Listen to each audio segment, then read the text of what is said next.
ডিসেন্টের যে catering service আছে এটা কিন্তু আমার জানা ছিল না। আজকে চলে গেছিলাম হচ্ছে দৈনিক বাংলা মোড়ে, যেটা হচ্ছে মতিঝিলে অবস্থিত, এবং মতিঝিলে ডিসেন্টের একটি মাত্র ব্রাঞ্চ আছে যেটা হচ্ছে তারা ক্যাটারিং সার্ভিস দেয়। এখানে পাবেন হচ্ছে আপনি মাটন কাচ্চি থেকে শুরু করে বিভিন্ন আইটেম, চিকেন জালি কাবাব, মোরগ পোলাও, সব কিছু। সো আমরা 2টা মাটন কাচ্চি অর্ডার করি, যেটার প্রাইস পড়ে হচ্ছে 250 টাকা করে।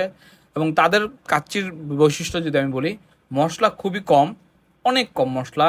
এবং কাচ্চির মাংস দেওয়া হচ্ছে 2 পিস, এবং কাচ্চির মাংসের সাইজগুলো হচ্ছে ছোট ছোট, বেশি বড় না, মানে মাঝারির থেকে একটু ছোট। একটা মোটামুটি ভালো বড় পিসের একটা আলু দেয়। বাট ওনাদের যেটা আমার কাছে খারাপ লাগছে সেটা হচ্ছে যে ওনারা খাবারটাকে হচ্ছে ওভেনে গরম করে দেয়, সো এই জিনিসটা একটু খারাপ। অ্যান্ড ওভারঅল কাচ্চিটা খুবই মশলা কম দায়ক হওয়ার কারণে খেতে কিন্তু ভালো লাগছে। সবসময় যে একদম অতিরিক্ত মশলার কাচ্চি কিন্তু সবসময় ভালো লাগে না। বাসমতি রাইস ছিল, খেতে আলহামদুলিল্লাহ মাশাল্লাহ ভালো ছিল। সো মতিঝিল এলাকায় যদি কেউ যান, অবশ্যই অবশ্যই ডিসেন্টের এই কাচ্চিটা ট্রাই করবেন।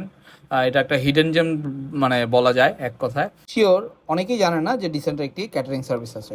Thanks for watching. আর এরকম এলাচি যাদের খাবারে পড়ে তাদেরকে একটু মেনশন করেন, কজ খাবারের শুরুতে যদি এলাচিটা পড়ে না তখন আর ভালো লাগে না। আর মাঝে মাঝে এরকম একটু শক্ত মাংস যদি পড়ে না সেটাও ভালো লাগে না। ডিসেন্টের ক্যাটারিং এর জন্য অনেক অনেক শুভকামনা রইল। হোপসো তারা আরো অনেক ভালো করবে এবং অনেক অনেক ব্রাঞ্চ খুলবে।